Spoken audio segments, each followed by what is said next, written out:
All right, welcome to the show. You're watching Be the Boss of Your Money. I'm Mitch Goldberg, your host.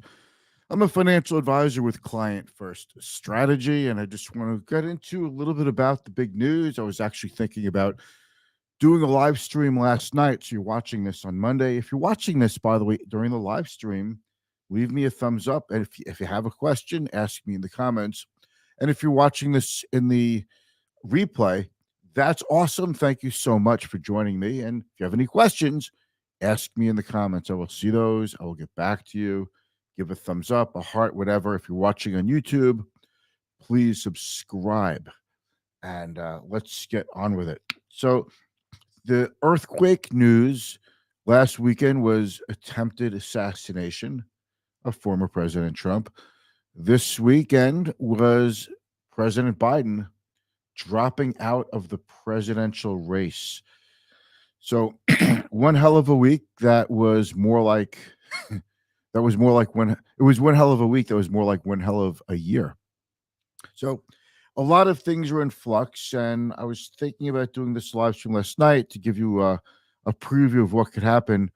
I'm glad I didn't because I don't want to add to the chorus of voices. I'm not saying news, just a lot of voices.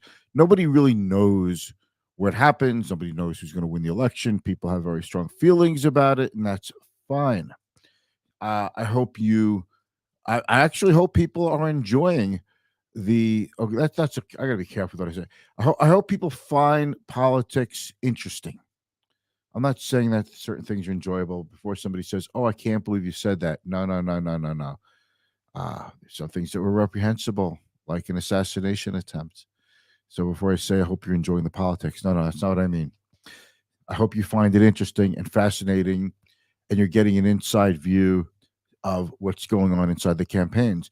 We actually have more transparency than ever in terms of how politicians are polling, what they're saying, what kind of messaging their campaigns are putting out, and what kind of pushback they're getting from the public. And you know, every politician from the county, local level to the state level are out there with an opinion, with something to say. Give me a little itch in my left eye, but that's what is going on. So it is to me fascinating. I've always been a news junkie. So if you're a news junkie, you better believe that I'm reading a lot of news. So we're going to talk a little bit about what's at stake between Biden and Harris. Did I just say that? I'm sorry, between Trump and Harris. I'm. It's just going to take me a while to get used to dropping the Biden name, because you hear about it all the time. So we have to figure a couple of things out. Now, let's start with a couple of ground rules here. Neither side has really delivered a super clear policy. They're just now starting to float trial balloons. They're talking, the main politicians are talking about um, policies in terms of very big generalizations, but there's no specifics. We will start to get that over the very near term. And I think this time around, what feels different is voters really want specifics. Don't tell me what you're going to do, tell me how you're going to do it. So let's just roll a quick intro and then we'll get into this. Here we go.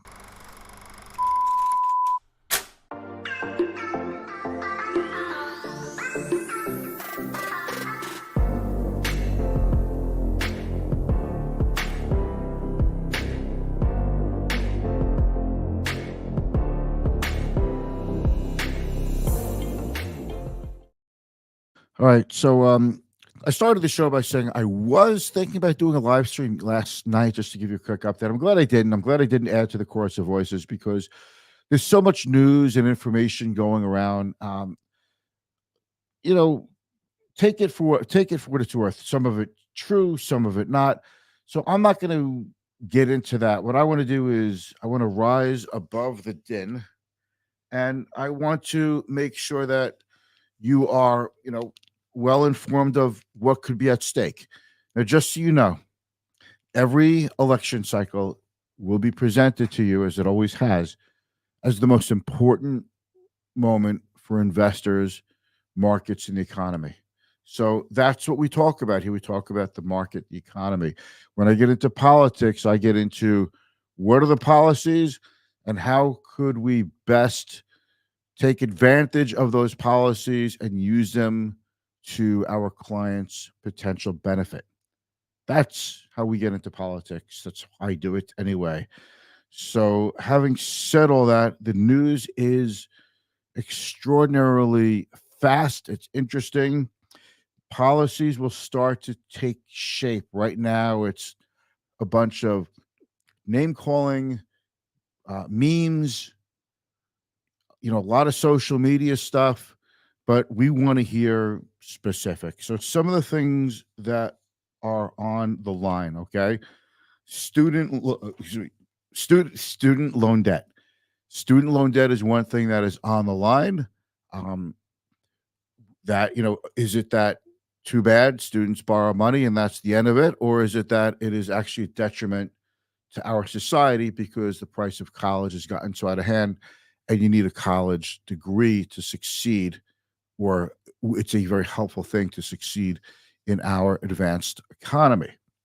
Well, we do give a lot of money away to for Social Security recipients and Medicare, and we do have a shrinking population, a demographics problem here, where it's becoming more and more expensive to buy a house and raise a family. So, what better way to cut that out than forgiving student debt? That's one side of it. The other side is, well, not everybody goes to college. Some people go into the trades or become policemen or firemen or go into the military. They don't have student loans to pay. So why should we, you know, socialize, student debt and create student welfare? I can just tell you from my own personal view that when you offer financing for something that's expensive, it drives up the price. When you make something expensive easier to get, cheaper to get, the price always goes up. And you could say that with everything from houses to real estate, commercial real estate, cars. If something requires financing, it will become more expensive when you give more financing options and make things easier to purchase. Just food for thought. You could chew on that, spit it out in any way, shape, or form you want. What's next? Healthcare. Do we continue on with the Affordable Care Act? Do we add more people to it? Do you want your kids to stay on it potentially till they're 26 years old? Should pregnancy become once again a pre-existing condition? These have very big ramifications. It makes it, younger people might think twice about having kids. Some people shouldn't. Some people should. I can hear all the howls and hoots, but you know, Trump did say he's going to give us something much better than the Affordable Care Act, or Obamacare as he calls it. So what what could it be? What would be better? You know, um, in that regard. So we'd like to see the details. If you have something better and cheaper, I am all for it, because as a business owner, I pay a lot for healthcare. Okay. So my insurance, if I told you how much I pay insurance, you'd choke. Okay. So I want to see what the specifics are. So for our student loan debt, healthcare, now taxes. The Trump Tax Cut and Jobs Act lowered tax brackets for all incomes. They did a 10-year deal from 2016 through 2025. At the end of 2025, so in less than a year and a half, those tax cuts expire and taxes go back to where they were in 2015, which is a few percentage points higher almost across the board. Um, that is either the expiration of tax cuts, which was agreed upon, or it could be positioned as a tax hike. So we could go back and forth. It's a tax cut, or no, it's an expiration of tax cuts, which we agreed would end in 10 years. We are going to go back and forth.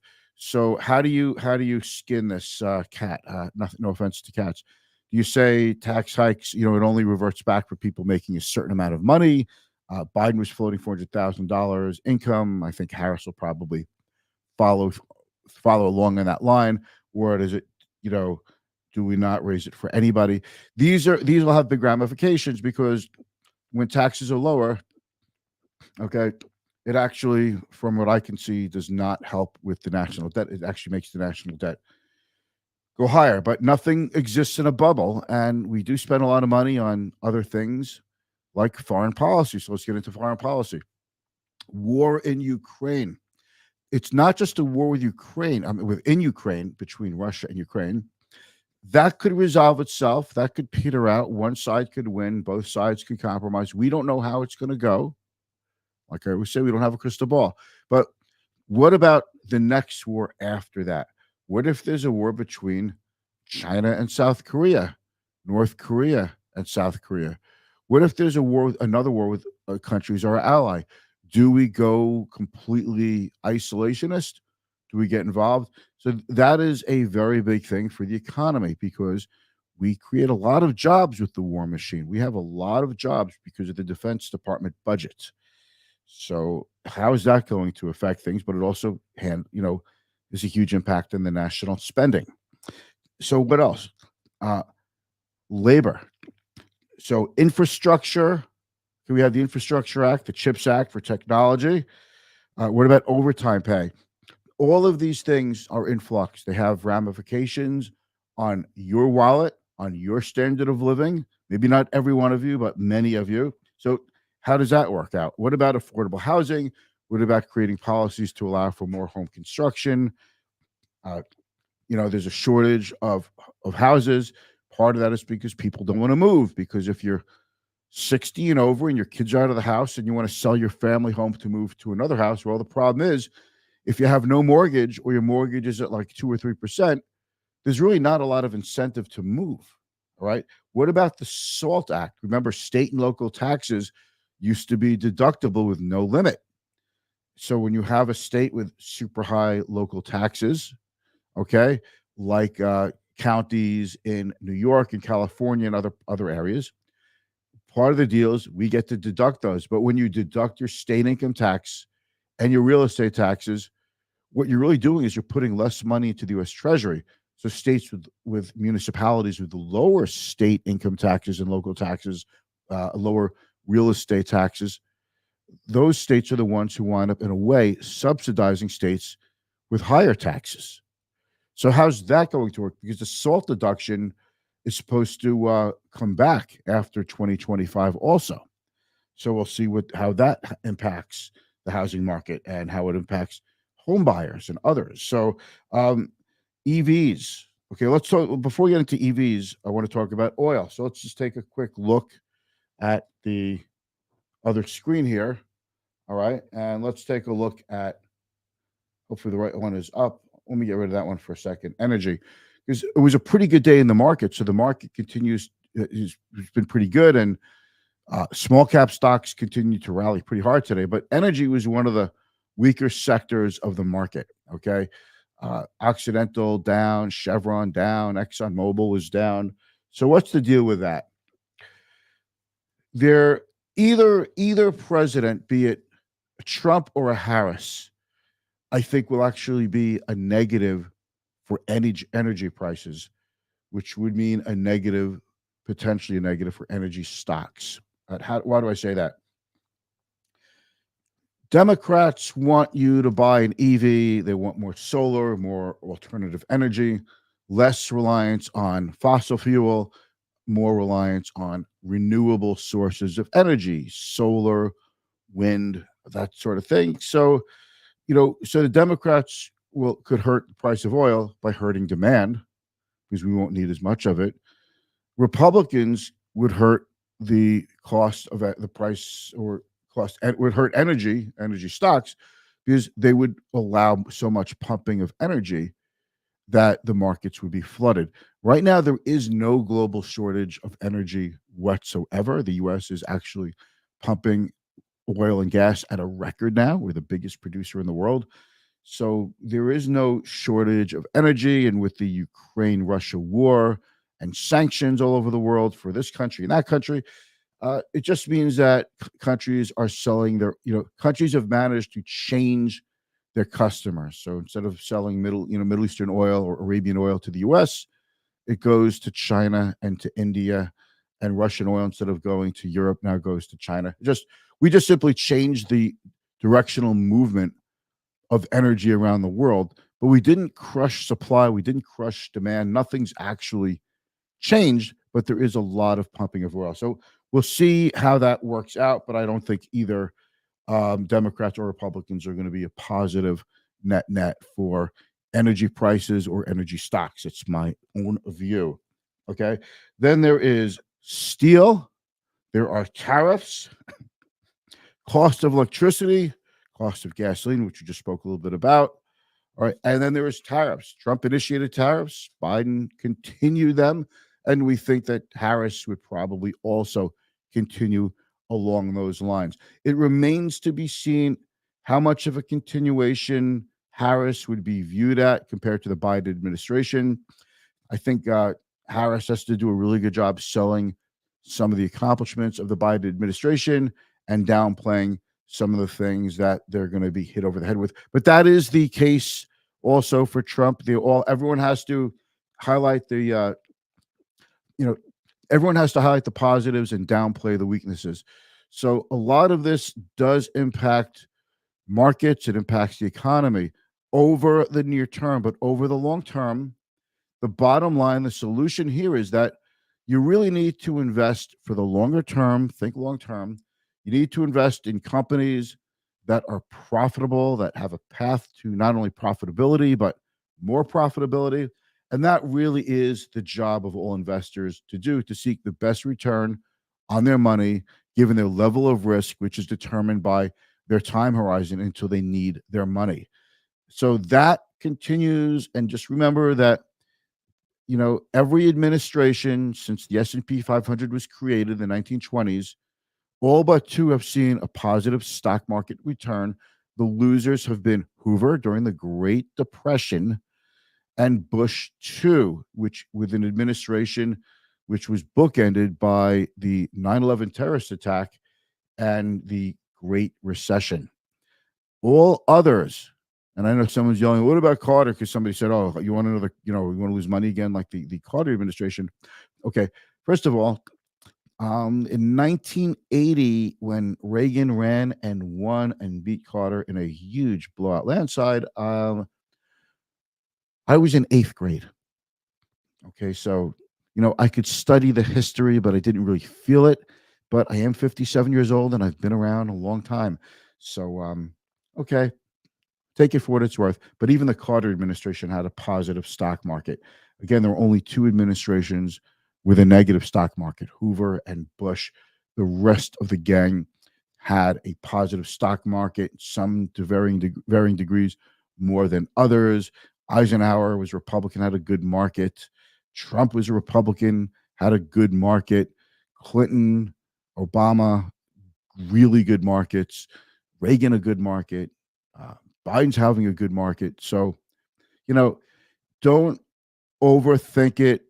Continue to invest for the long term and put aside the politics, because after the election is over, we go back to being normal investors again, scrimping, saving, pushing, pulling, looking to make a buck, invest a buck, save a buck, so that one day we could live with financial security and retire. With that said, have a very good night. Thank you so much for listening, and I will be back with you very soon.